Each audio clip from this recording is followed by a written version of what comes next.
April 15th edition of Vikings Update. We'll start with baseball, where Valley City State University posted a 4-2 record since our last update. Vikings split a 4-game conference series at Presentation College. They swept Saturday by scores of 12-7 and 9-5, but then on Sunday, Presentation did the same, winning by scores of 11-5 and 9-8. Vikings, though, bounced back on Tuesday, sweeping a non-conference doubleheader versus Winnipeg. The Vikings won Game 1 7-3 behind 6 strong innings from freshman pitcher Jordan Ruse. In Game 2, Viking bats came alive, did just enough to pick up a 10-7 victory. Brandon Walensky hit home run, and both Brock Powell and Nate Bagby had 3 hits each. During Tuesday's games, the Vikings set new single-season school records for RBIs, hits, and pitcher strikeouts. They're also approaching the school record for runs scored in a season.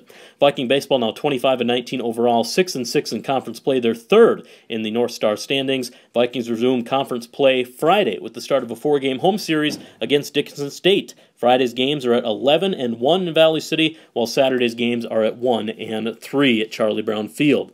Moving on to softball, a big week for the Vikings as they posted a 5-1 record since our last edition. Back on April 9th, Vikings swept a doubleheader at Concordia Moorhead by scores of 5-3 and 4-2.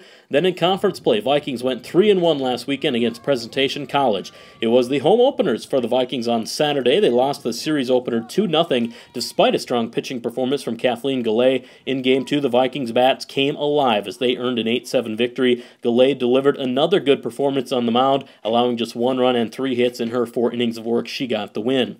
On day 2 of the series, Vikings picked up a sweep. They won Game 1 5-4 in the 8th inning, getting a walk-off single by C.J. Hillhorse. Then in Game 2, the Vikings erupted for 15 runs, including 9 runs in the first inning. Kelly Moore went 3 for 3 with 5 RBIs in the game as the Vikings won 15-1 in 5 innings. Lindsey White pitched a complete game for the victory, striking out 7 and allowing just 3 hits. Vikings are now 17-15 overall, 4-6 in conference play. For her big weekend series against Presentation, Moore was named the NSAA Player of the Week. She batted .727 with 3 doubles and 7 RBIs against Presentation. Vikings resume conference play Friday, starting a 4-game home series against Dickinson State. Friday's games are at 3:30 and 5:30, and Saturday's games are at 1 and 3. Saturday is senior day for Valley City State. Viking track and field had its second meet of the season on Saturday, competing at the Northern State Open in Aberdeen, South Dakota. Strong day for Jessica Mellon. She took second in hammer throw and fourth in shot put, just .18 meters away from qualifying for nationals in the hammer throw. Let's hope she gets that in the next meet or two here in the outdoor season. Monica Madavi added 2 top 5 finishes, and Jenna Coughlin took 4th in javelin. For her strong meet, Melland was named the NSAA Outdoor Field Athlete of the Week, so congratulations, Jessica. On the men's side, Richard Longdew and Daniel Machado took 2nd and 4th, respectively, in the 1,500-meter run, and Dylan Thomas competed in the decathlon, taking 5th. Thomas won 2 of the 10 events in the decathlon. Track and field upcoming. They will be on the road Friday at Dickinson State University. We'll have results, of course, posted on our website, VCSUVikings.com. Viking golf opened its short spring season last weekend with 2 meets in 3 days. Started at the Klosterman Spring Classic, where the men finished 3rd and the women 4th in Jamestown. Ben Sorensen was a top Viking. He fired a 78 to finish in 5th place. And then on Sunday, Vikings were at the Dickinson State Invite. Viking men moved up to 2nd place finish this time around, while the women took 5th. Kyle Wiebe was the top Viking, shooting a 79 to tie for 4th place. Viking golf now has its national qualifying tournaments to wrap up the spring. Men play April 20th to 21st in South Dakota, while the women play April 27th and 28th in Kansas. The top team at each moves on to nationals. Joined now by Dennis McCulloch, Viking head football coach here at Valley City State University. Coach McCulloch, spring poll released just the other day. You guys came in as number 17. Really kind of a meaningless poll right now, but it should set you up well for the preseason poll to be ranked, which is a good step to climb up that poll if you play well this season, right? Yeah, exactly right. It's positive to be in the top 25 and be noticed early, and if we start the season on the right note next year, that only helps us. So that it is a positive. It's a lot less of a climb to move up and to get in the top 16 and ultimately do the things you want to do, be in the playoffs. If you want to host a home game, you got to be in the top 8. So those goals, it helps if you're noticed early on. You guys are in your second week of spring practice now. How do you go about approaching spring practice? There's no game to prepare for a couple weeks down the road. So what are you working on, and what are you building for in spring? I tell our guys it's a lot of individual.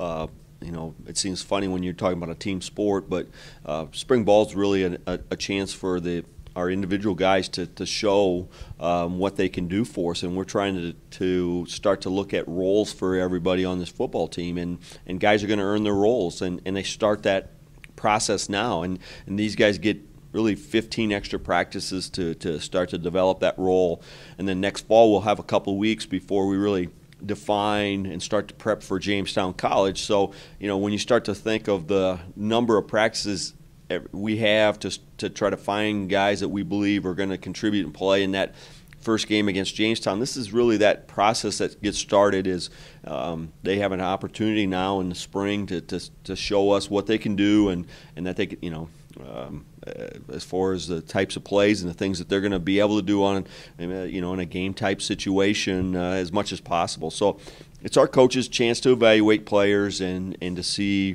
how they're going to fit into our schemes and the things that we're going to do for next fall. You guys have a lot of momentum building from last year. 4th straight conference championship. You were undefeated conference play, 9-1 regular season.